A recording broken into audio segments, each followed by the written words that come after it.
What is good, guys? Welcome to another episode of Memes and Minds with Esther.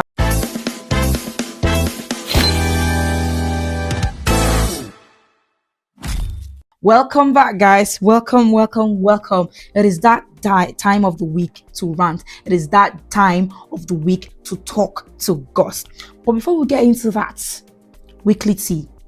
Guys, you can't start a conversation here without having tea. So we need a tea of the week from my end. Yeah. So your host hosted an event last weekend. I got the opportunity to MC, to anchor a birthday celebration with one of my very close friend. It was an amazing time. I spoke a lot because, we talk for a living here. So yeah. But yeah, so I got the opportunity to anchor that event. It was one of my highlights over the week.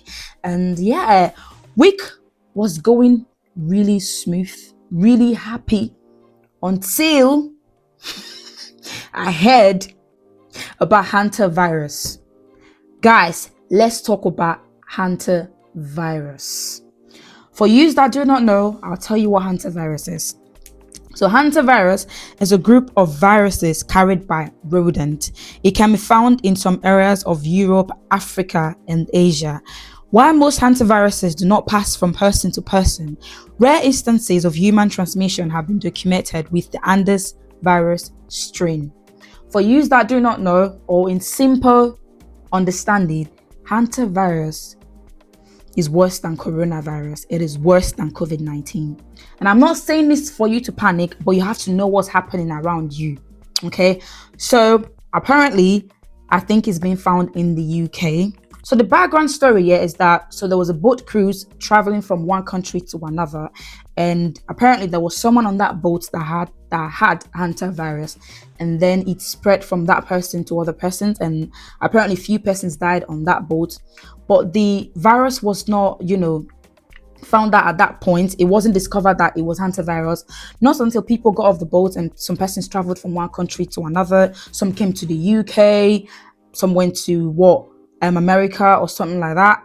And after then, that's when it was discovered that, the cause of the death on that boat was hantavirus.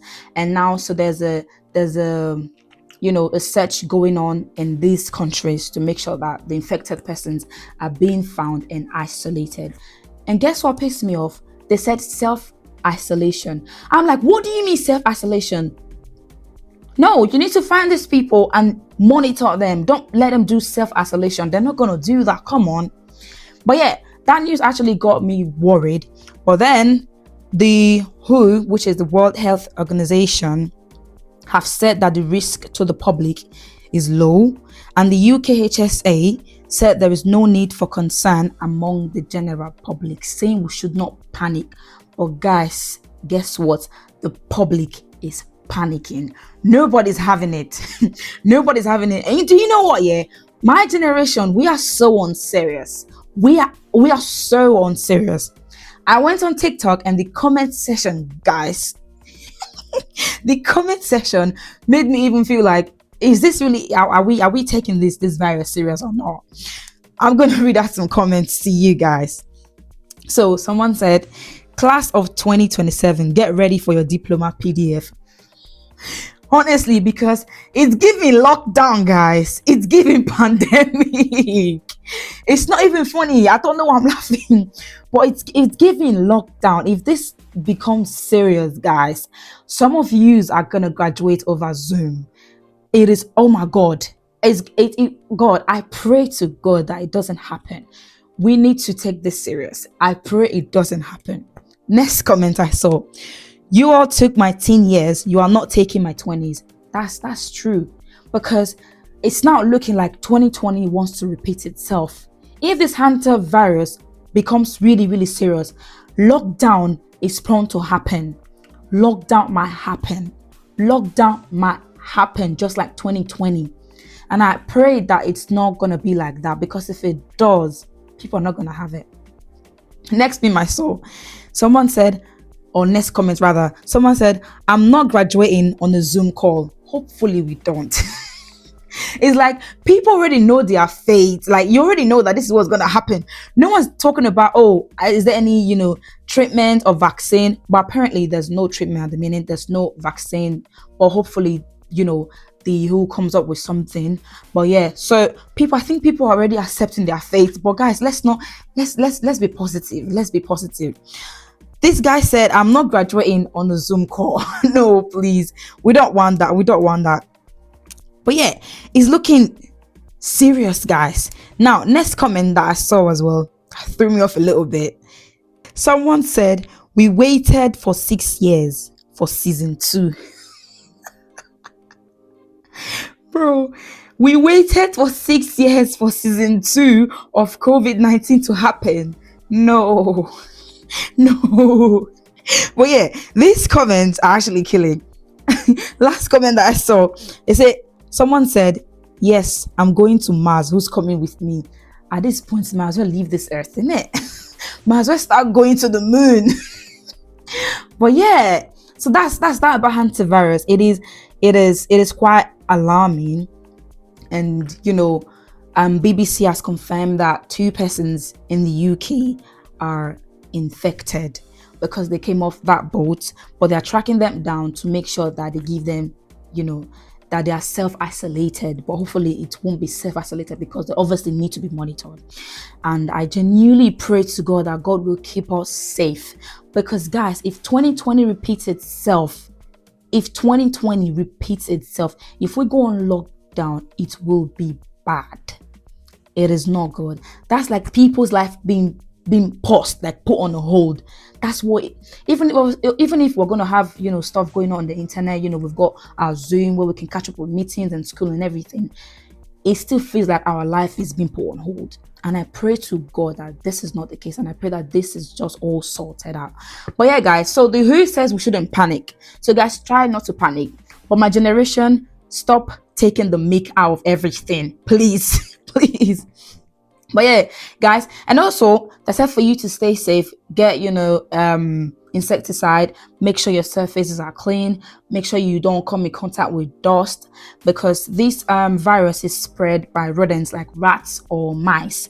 When they have like waste product out of their body, when it gets dry and people inhale it, that could affect us. And hantavirus is an airborne disease and it can easily spread. So you guys, you need to stay safe. Make sure you don't have any rats in your house. Protect yourself, please. Yeah. So guys, that was basically what made me panic during the week. And yeah, so that's that aside. Let's get right into today's discussion. The diaspora experience. We are not done, guys. We only just got started. You only just got started hearing my story as a Nigerian living in the UK. Let's get right into today's discussion. So obviously last week, spoke about a couple of things about how it feels to be a Nigerian in the UK, or how I expected UK to be like. It's not giving what it's supposed to be giving. But yeah, so today is like a continuation from that. And you know what? Some time ago, someone asked me back in Nigerian. They said, "How do you understand British English?" And I laughed. I said, "When I first got to the UK, the English, bro. If the other race is talking to me, I could be looking at you and giving you my full attention. But bro, one single thing you are saying, I don't understand. I don't understand what you are saying." When I just got to the UK, I struggled a lot to understand British English. Mind you, they speak English, normal English that we speak, but the accent makes it harder for you to understand. And then they add like little slangs and everything, so it makes it really, really hard for me to understand. And then I'm the kind of person that I'm not shy to ask you to repeat what you said. If I don't understand what you said, I'll ask you, "Bro, what did you say? Can you repeat that, please? Sorry, can you come again?" And then they explain to me better. And then there's sometimes if the conversation is boring, if it's not necessary, I'll just go, "Yeah, Yeah, I wouldn't ask you to repeat yourself because I don't even care about what you're saying. But obviously, if it's something really important, I'm not shy to ask you repeat yourself. But yeah, I did struggle to understand British English. I struggled a lot. I struggled a lot. Oh my god! And it was even worse because there are some things that they pronounce, or there's some item or an object that I obviously know that this is what this thing is called, but they have a different word for it. They have a different meaning or different slang they use to that. And I'll be like, I thought this is what this thing is called, but why is it different? But yeah, so I did struggle a lot, but for now I think it's getting better. Even though there are some different, obviously there are different accents here in the UK, so there's some accent that I've not heard, and then when I hear it for the very first time, I'll be like, "Where are you from? I don't understand what you're saying. Can you repeat that?" You know what I mean? But yeah, I think it's getting better now. It's getting better now. For food aspect, that food is absolutely different here. It is yes, we have African chops, but we'll talk about that later because that's another another section on its own. But yeah, so the food here is quite different. One thing that shocked me when I got to the UK, you know what, I got to the UK a couple of years ago, and then I went to this restaurant and I was like, okay, very fancy. It was a cafe, not a restaurant. I went to this cafe and I was like, very fancy, let me have a drink because I see people having coffee. It looks very, very aesthetically pleasing. When I like it, when I don't drink coffee, mind you, I'm not a fan of coffee. I worked as a barista for over a year and I did not like coffee at all. So I always like when people have, their coffee with them, they have this, paper cup with them, and then they have their phone with them. It just looks so, aesthetically pleasing. So I was like, oh, I want to try something like this when I got to the UK. I was like, okay, let me go into this cafe, have a drink, take pictures, and, for aesthetic purpose, I got there and I was like, I saw tea. I drink tea in Nigeria anyways, so I say, okay, tea, normal tea or hot chocolate with milk. That's what I drink back in Nigeria. So I got to this cafe and I was like, okay, can I have, the tea? At least I understand that one. I don't want coffee. I don't know what that is, at least for now. So she was like, okay, told me the amount, paid for it, went to my seat. I was waiting for my order. I sat down, I was just taking picture of the restaurant, looked really nice. I was like, okay, very aesthetically pleasing. And then my order came. They brought the tea. They brought the little kettle, and then the little cup, the tea cup, and the little plate underneath, and a tea bag. And I was like, I saw it. I was like, was this for me? She was like, yes, you ordered tea.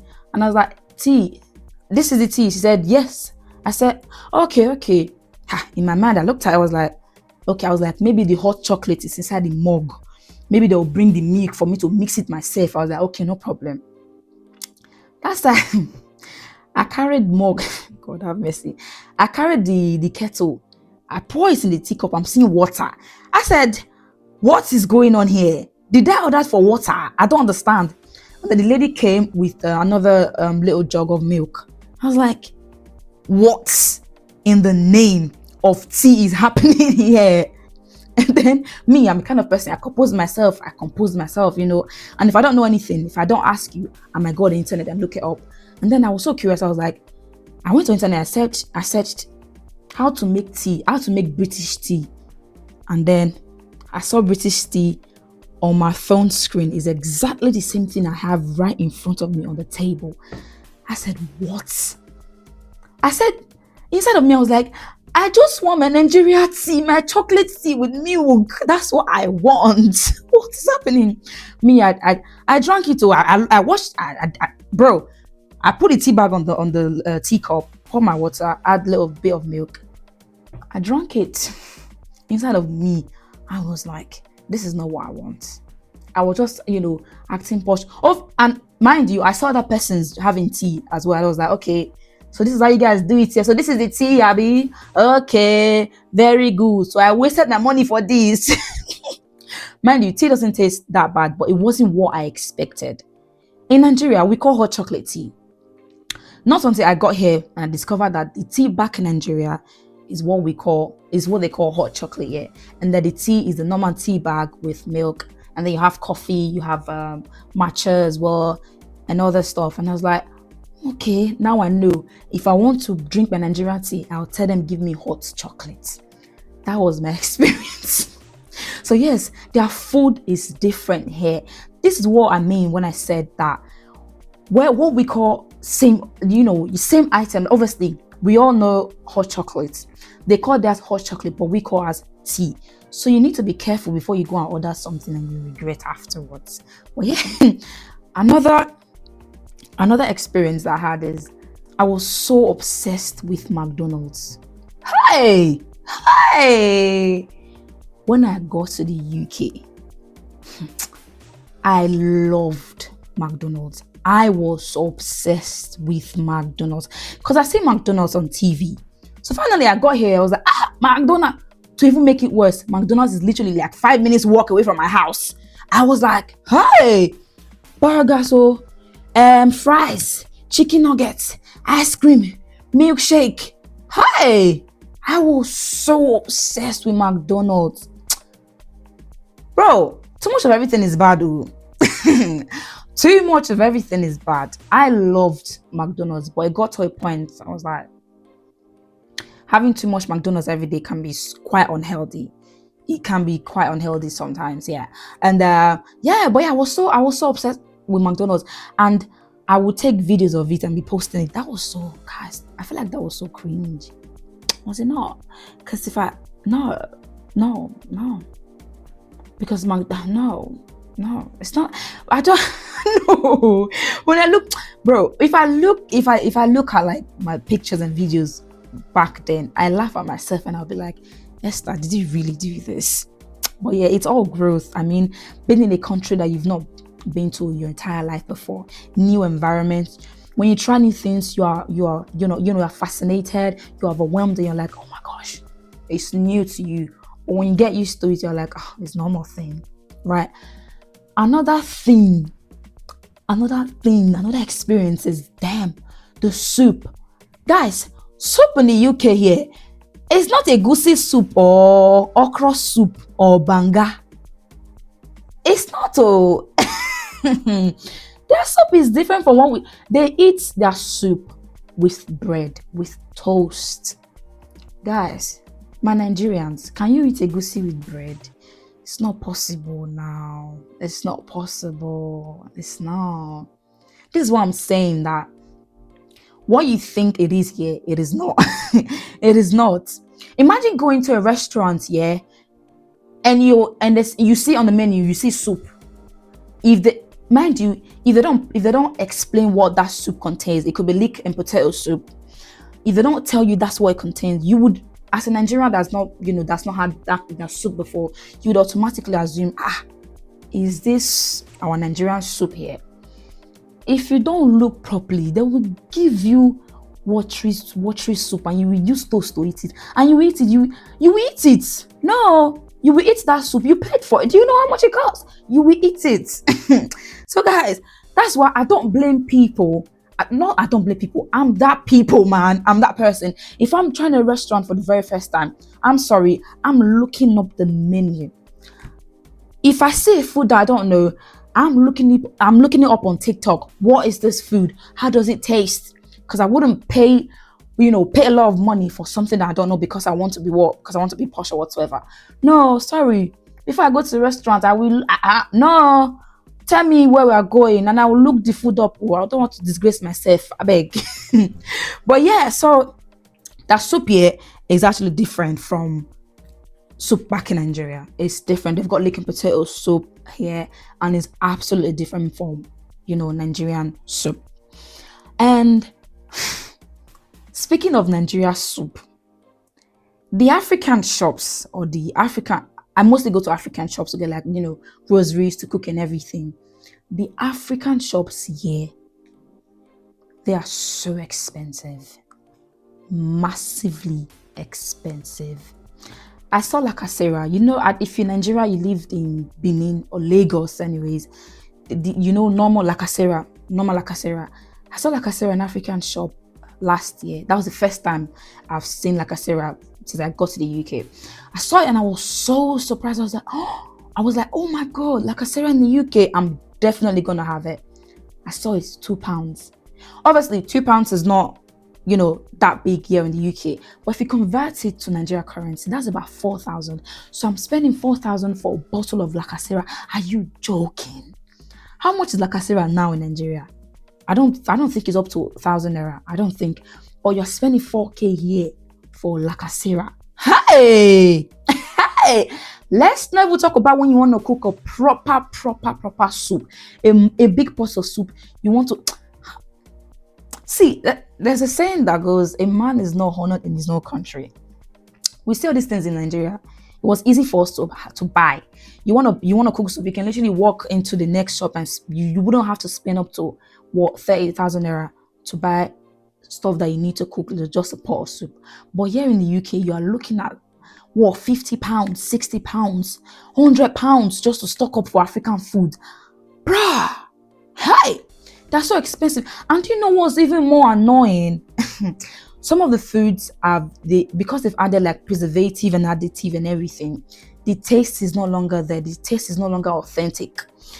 Now, I'm a very big fan of I love pounded yam. I love like a proper pounded yam. And obviously there's no mortar and pestle to pound here. So there's something that you use, we call the poundo, use the flour.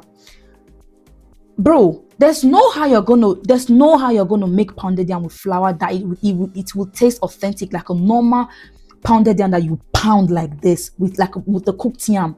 It's not possible. It's not possible. But there's something I've seen as well. I don't know, there's this little machine. It's like a form of a blender that when you boil your yam, you put your yam in the thing and it just kind of like smoothing it or something like that. Yeah, I don't know how that works. I've not tried it before, but I think I'm going to give it a go. But yeah, African shops that sell African groceries item, some of them, the taste are not really that authentic as like a Nigerian meal, like a proper Nigerian grocery that you will buy in Nigeria. The struggle is real. And that is why if you have someone going or coming from Nigeria, take that opportunity, grab that opportunity and order whatever you want to get from Nigeria if it's needed. But yeah, and another thing that I want to talk about is balancing two identity. It can be hard sometimes, you see. As a Nigerian in the UK, I've had a couple of situations where I don't know if I want to show you my Nigerian side or show you my British or show you the UK side, Now, that brings me to another story. So, where I used to work before, right? So there was the other race, right? There was this girl, she was in the staff room. I was having our lunch. I think it was I and 3 other persons in the staff room. And she came in and I think she was arguing and everything. I didn't know if she had a beef with somebody, but she was just yelling and everything. And obviously me, that time, I was not understanding British English now, so it was a bit difficult for me to understand what she was saying, But she was just yelling and everything. I was like, inside of me, I was like, what's in the worry this one? Are you okay? And as she turned at me, she was still yelling at me. I was like, I looked at her, I dropped my food. I was like, I didn't even know. Before I said it, I said, what's in the worry you? And the person that was yelling before stopped and asked, excuse me. And then I said, what's in the worry you? My brain reboots. I said, Esther, you're not in Nigeria. You're not speaking to a Nigerian. Reboots. And then I laughed.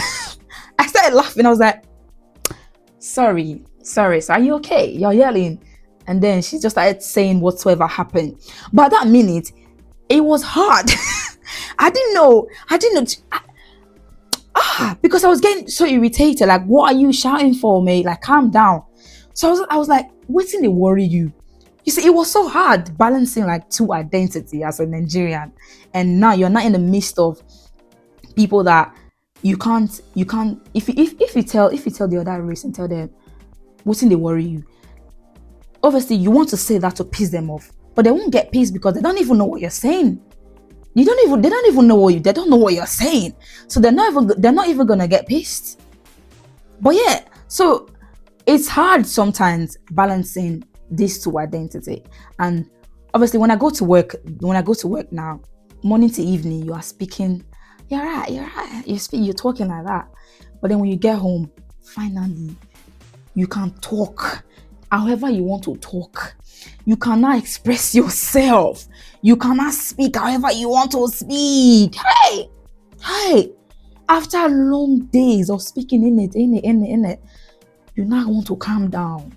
But it's hard sometimes. It's hard sometimes. Now sometimes when I'm speaking with some customers or some clients, I'll be like, the way they talk to you sometimes, or they're trying to piss you off for something.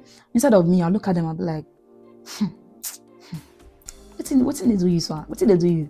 I'll calm down.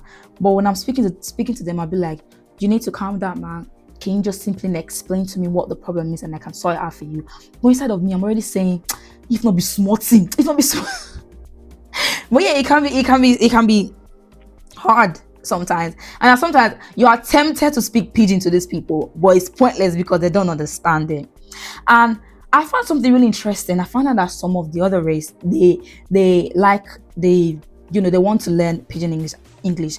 I've got some, white friends, and that sometimes, can you teach me pidgin? Or they try to mimic what I'm saying, especially if I'm talking with my sister. They try to want to copy what I'm saying because they find the language very interesting. Because some people, they were born here, they were raised here, so the only language they can speak is the English language. And yes, some of them learn Spanish in school, but obviously you learn Spanish because you wanted to pass your Spanish class. You get what I mean? But after high school, they forgot about it. So the only thing they know how to speak is English. So when they hear different languages, they're like, oh my gosh, I want to learn. I found that really interesting for some of them, not all of them. Yeah. And another thing I want to talk about is working.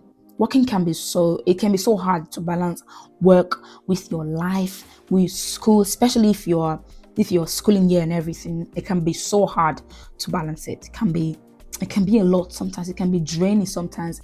And especially if you're the type, kudos to people that do 12-hour shift, especially my Nigerians that work in care home, because they mostly work 8 to 8. So it can be draining sometimes. Kudos to you guys. Shout out to you all. The hustle is real. Keep pushing, and your hard work is gonna pay off. 100%. But yeah, it can be so hard balancing work, school, and then you've got side hustles, and then you've got side businesses. You've got especially some persons that do content creating and stuff like that. It can be hard sometimes. I've seen someone, my Nigerians say, we work. We are very hardworking. We are very, very hardworking. We're very hardworking. I've seen someone here, they do night shift. Go to work, you start working 9 p.m., finish at 6 a.m. And then 12 p.m. noon, you go for another work. You finish at 7, and then you go straight into your 9 p.m. shift. And it's like a cycle. It keeps going and going and going and going. And I'm like, I look at them sometimes. I don't blame them, If you're out there doing 12-hour shift, I don't blame you. Nah, I don't blame you. You've got things.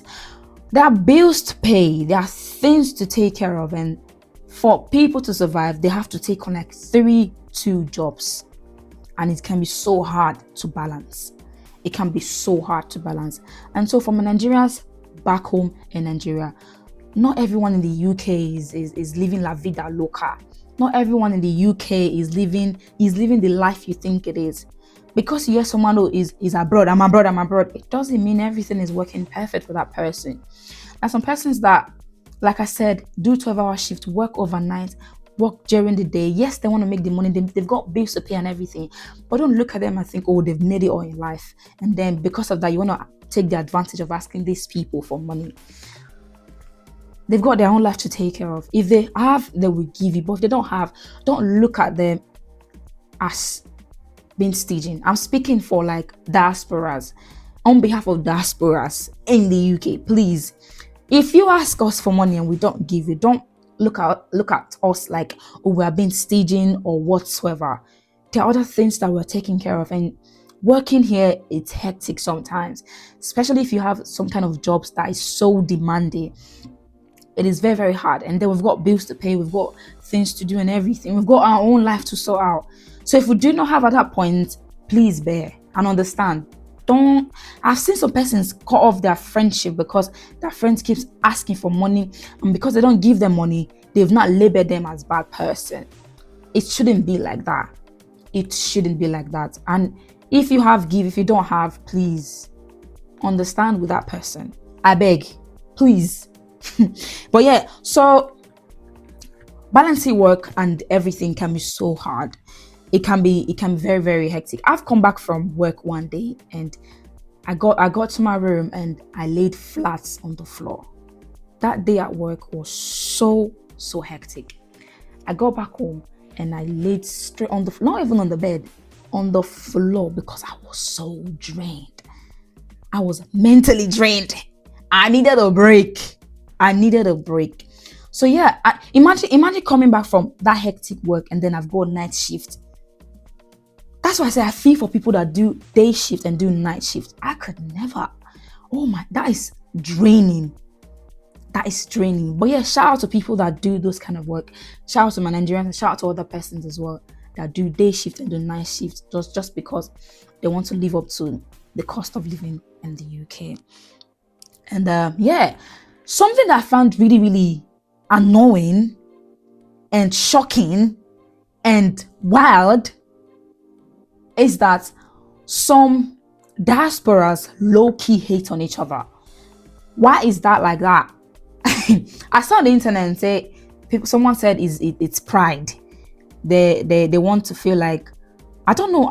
It doesn't make sense to me. Why are you low-key hating on each other?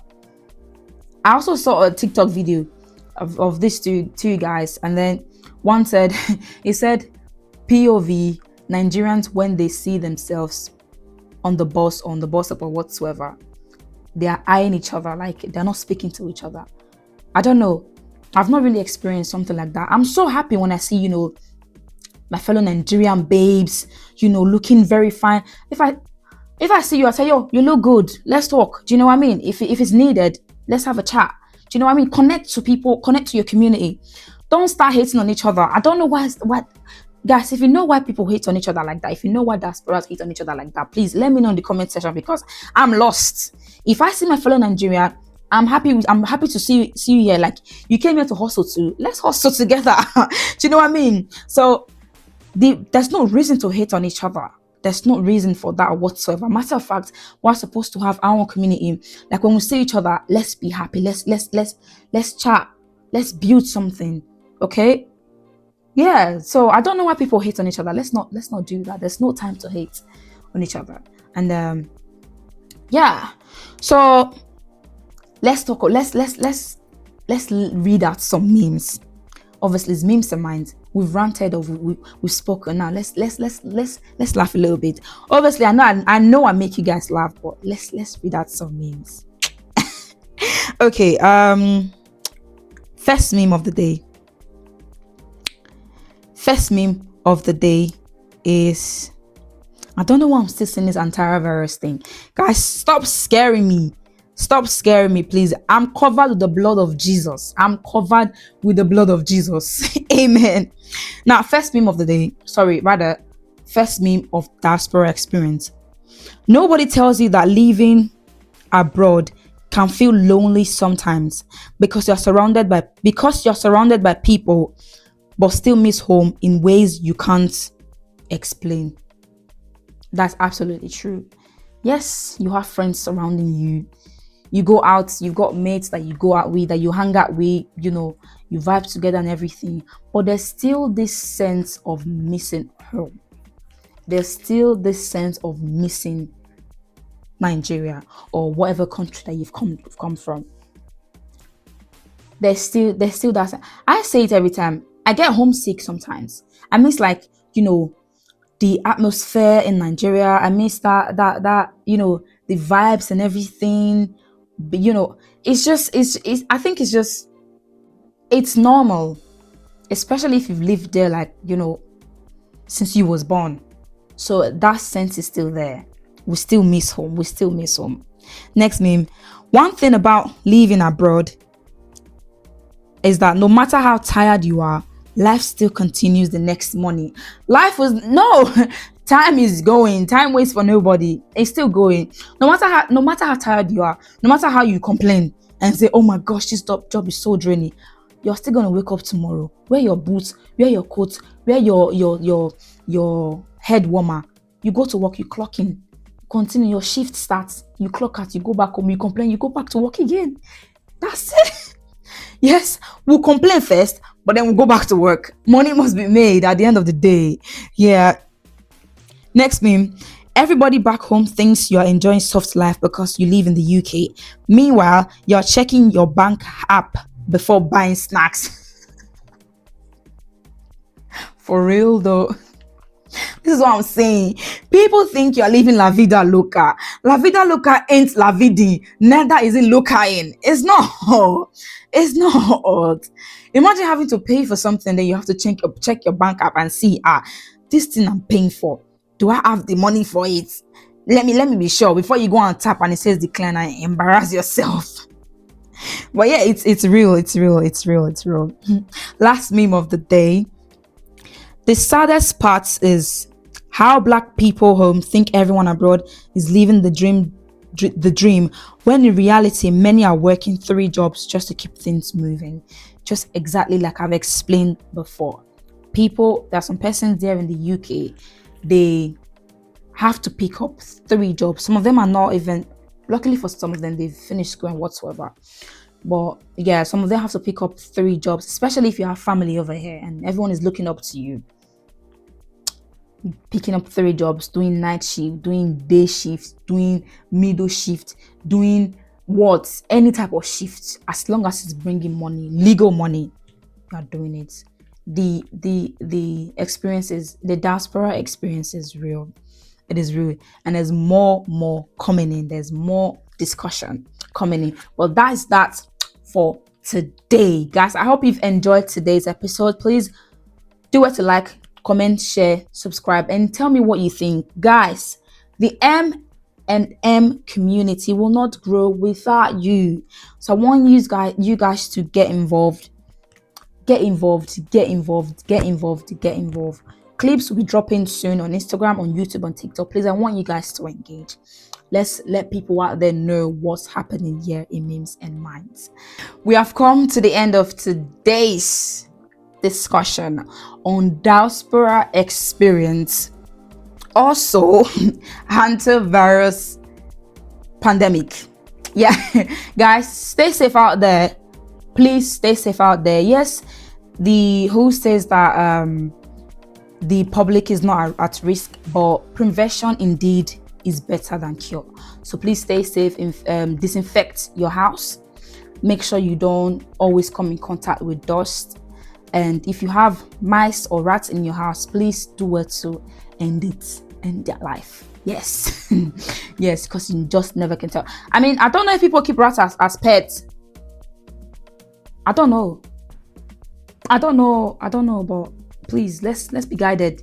I don't know if people keep rats as pets. Does that happen? Bro, you never can tell. Like, people keep snake as pets here. So I don't know. I'm sorry. But yeah, back to what I was saying. Please, like I said, do it to disinfect your house. Stay safe out there. Prevention indeed is better than cure. And thank you so much for listening and watching today's episode. Do it to like, subscribe, comment, share, and follow. And if you got any weekly tea, drop it on the comment section below. Thank you guys so much, and bye for now.